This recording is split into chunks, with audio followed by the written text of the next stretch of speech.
Hello friends, welcome to DElEd classes with Avani. तो हम last video में सेवारत अध्यापकों का विस्तृत अभिविन्यास कार्यक्रम पीमोस को कंप्लीट कर चुके हैं। अगर आप उस वीडियो को देखना चाहते हैं तो आप प्लेलिस्ट में जाके चेक कर सकते हैं या फिर आप डिस्क्रिप्शन बॉक्स को भी चेक कर सकते हैं, वहाँ पर आपको वीडियो का लिंक मिल जाएगा। आज की वीडियो में हम बात करेंगे प्राथमिक शिक्षकों का विशेष अनुस्थापन कार्यक्रम SOPT क्या है, इसका क्या प्रमुख उद्देश्य है, या कह सकते हैं कि किन किन प्रमुख बातों का वर्णन किया गया है, और फिर इससे प्रीवियस ईयर्स देखेंगे कि कैसे क्वेश्चंस इससे बने हैं। So now let's get into the video. SOPT कार्यक्रम। तो SOPT कार्यक्रम का पूरा नाम क्या था? प्राथमिक शिक्षकों का विशेष अनुस्थापन कार्यक्रम। इसको इंग्लिश में बोलते हैं special orientation program for primary teachers. जैसे कि आप नाम से ही समझ पा रहे हो कि ये प्राइमरी टीचर्स के लिए एक ओरिएंटेशन प्रोग्राम है। और इसकी शुरुआत कब की गई थी? तो इसकी शुरुआत 1993 में की गई थी। किसके द्वारा?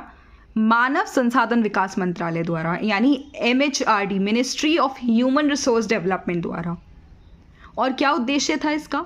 इसका उद्देश्य था प्राथमिक शिक्षकों की गुणवत्ता को सुधारना, शिक्षकों का पेशेवर विकास करना, मतलब शिक्षकों के कौशल, ज्ञान, दक्षता, इन सभी को सुधारना, उनकी नई नई शिक्षण पद्धति, तकनीक, इन सब के साथ अपडेटेड रखना। और क्या उद्देश्य था इसका?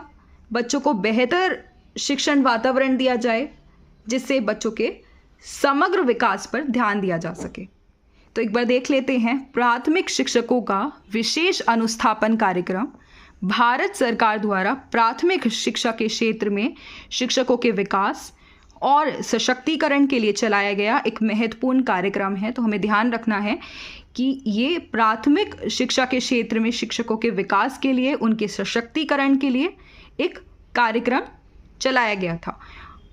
इसका उद्देश्य शिक्षकों को नई शिक्षण पद्धतियाँ, विधियाँ, पाठ्यक्रम की आवश्यकताओं और समकालीन शैक्षिक तकनीकों से अवगत कराना है ताकि वे बच्चों को अधिक प्रभावी ढंग से शिक्षित कर सके। SOPT कार्यक्रम की शुरुआत 1993 में भारत सरकार के मानव संसाधन विकास मंत्रालय द्वारा की गई थी। तो ये है हमारा SOPT कार्यक्रम। अब हम बात करेंगे SOPT कार्यक्रम के क्या क्या प्रमुख उद्देश्य थे। सबसे पहले है शिक्षा की गुणवत्ता में सुधार। तो कुछ क्षेत्र ऐसे देखे जाते थे जहाँ पर शिक्षा की गुणवत्ता में कमी देखी गई, जैसे ग्रामीण क्षेत्र हुए या कुछ पिछड़े क्षेत्र हुए। तो इस कार्यक्रम का क्या उद्देश्य था कि इन क्षेत्रों में जहाँ पर शिक्षा की गुणवत्ता में कमी देखी जा रही है, वहाँ पर शिक्षा की गुणवत्ता में सुधार किया जाए जिससे बच्चों को बेहतर शिक्षा दी जा सके। भारत में विशेष रूप से ग्रामीण और अर्ध शहरी क्षेत्रों में शिक्षा की गुणवत्ता में कमी देखी जाती है। SOPT कार्यक्रम का उद्देश्य प्राथमिक स्तर पर शिक्षा की गुणवत्ता में सुधार करना है ताकि बच्चों को बेहतर और गुणवत्तापूर्ण शिक्षा मिल सके। सबसे पहला पॉइंट था शिक्षा की गुणवत्ता में सुधार। इसके बाद है न्यूनतम अधिगम स्तर की दक्षताओं पर जोर। न्यूनतम अधिगम स्तर का क्या मतलब है? न्यूनतम अधिगम स्तर का मतलब है कि हर क्लास में बच्चों को कुछ खास बातें ज़रूर सिखाई जानी चाहिए जो उनकी आगे की पढ़ाई में मदद करें। जैसे क्लास फर्स्ट के बच्चों को अक्षर पहचानना, छोटे छोटे शब्द पढ़ना, ये सब आना चाहिए। क्लास थर्ड के बच्चों को छोटे वाक्य पढ़ना, जोड़ घटाव करना, ये सब आना चाहिए। क्लास फिफ्थ के बच्चों को बुक से पढ़ना, छोटे लेख लिखना, गुणा भाग करना, ये सब आना चाहिए। तो इससे ये तय किया जाता है कि बच्चा पीछे ना रहे, सभी को बराबर सीखने का मौका मिले, आगे बढ़ने का मौका मिले।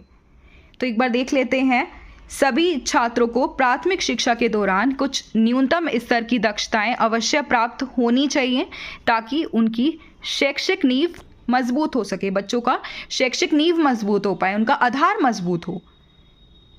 तो ये कार्यक्रम इस पर जोर देता है। इसके बाद है शिक्षकों का पेशेवर विकास।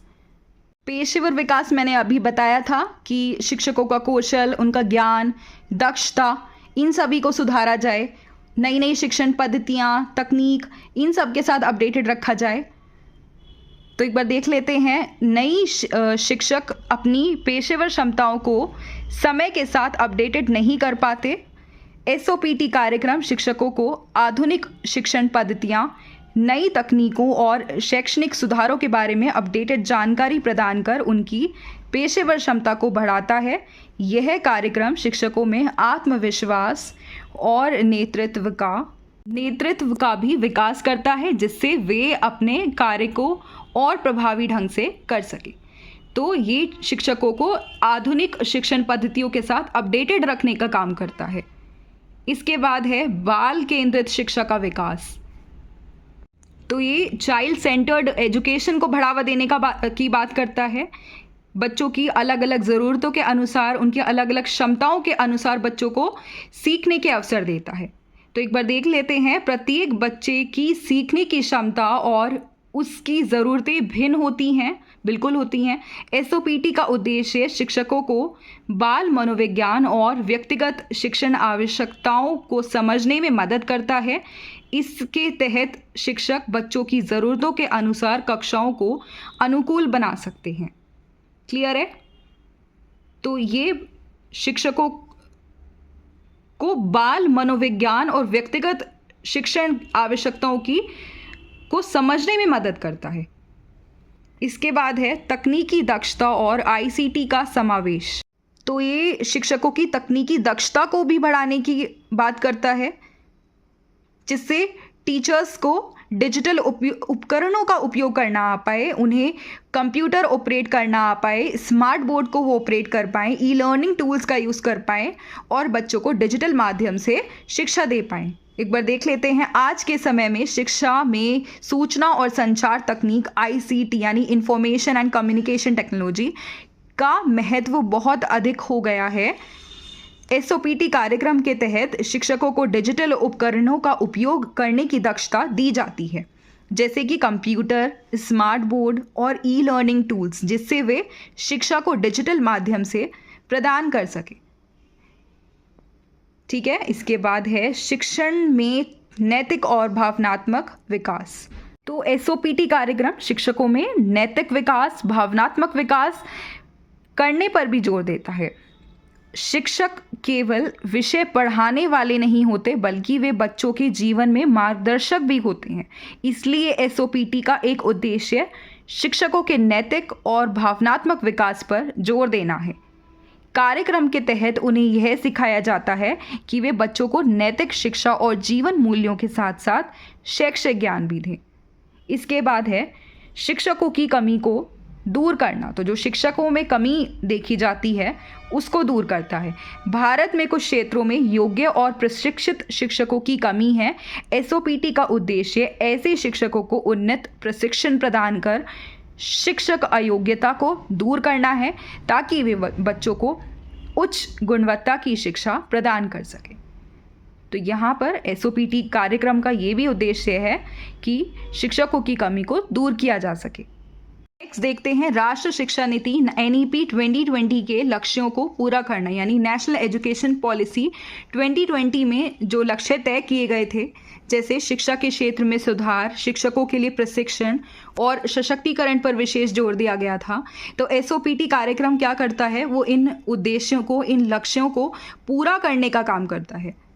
एक बार देख लेते हैं, इस कार्यक्रम के तहत शिक्षकों को समावेशी शिक्षा, कौशल आधारित शिक्षा, तकनीकी दक्षता के अनुरूप तैयार किया जाता है, जिससे नई शिक्षा नीति के तहत निर्धारित लक्ष्यों को पूरा किया जा सके। ठीक है, क्लियर है? तो इसके साथ ही हम ये वाला टॉपिक कंप्लीट कर चुके हैं। एसओपीटी कार्यक्रम के क्या क्या प्रमुख उद्देश्य देखे हमने, एक बार फिर से रिवाइज कर लेते हैं। शिक्षा की गुणवत्ता में सुधार, न्यूनतम अधिगम स्तर की दक्षताओं पर जोर, शिक्षकों का पेशेवर विकास, बाल केंद्रित शिक्षा का विकास, तकनीकी दक्षता और आईसीटी का समावेश, शिक्षण में नैतिक और भावनात्मक विकास, राष्ट्रीय शिक्षा नीति के लक्ष्यों को पूरा करना और शिक्षकों की कमी को दूर करना। तो ये सब हमने देखा। क्लियर है? अब हम इसके प्रीवियस ईयर्स को डिस्कस कर लेते हैं। सबसे पहले 2023 में से क्वेश्चन आ रहा है 1 नंबर का, न्यूनतम अधिगम स्तर से क्या तात्पर्य है। तो मैंने आपको स्टार्टिंग में ही समझाया था कि न्यूनतम अधिगम स्तर क्या है। एक बार देख लेते हैं कि हम इसको कैसे लिख कर आएंगे। न्यूनतम अधिगम स्तर से तात्पर्य है वह बुनियादी ज्ञान और कौशल जो छात्रों को एक विशेष कक्षा या विषय में अनिवार्य रूप से प्राप्त होनी चाहिए।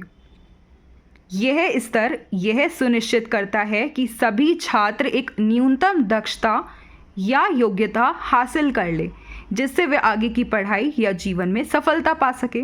आई होप आपको क्लियर हो गया होगा। ये हमने बहुत अच्छे से समझा था, मैंने आपको एग्जाम्पल्स के थ्रू भी समझाया था, आप यहाँ पर वो एग्जाम्पल भी यूज़ कर सकते हैं। फिर नेक्स्ट देखते हैं 2022 में एक क्वेश्चन आया, पी मोस्ट की मुख्य बातों का वर्णन कीजिए। तो यहाँ पर हमें पी मोस्ट की मुख्य बातें बतानी हैं। अब वही सब लिख सकते हैं जो हमने इसके उद्देश्य पढ़े, वही इसकी मुख्य बातें हैं। क्या क्या पढ़ा था हमने? शिक्षा की गुणवत्ता में सुधार, शिक्षकों का पेशेवर विकास, बाल केंद्रित शिक्षा का विकास, न्यूनतम अधिगम स्तर की दक्षताओं पर जोर, तकनीकी दक्षता और आईसीटी का समावेश। तो ये सब आप इसमें लिख कर आ सकते हैं। ठीक है, क्लियर है? तो ये 2 मार्क्स का आया हुआ है।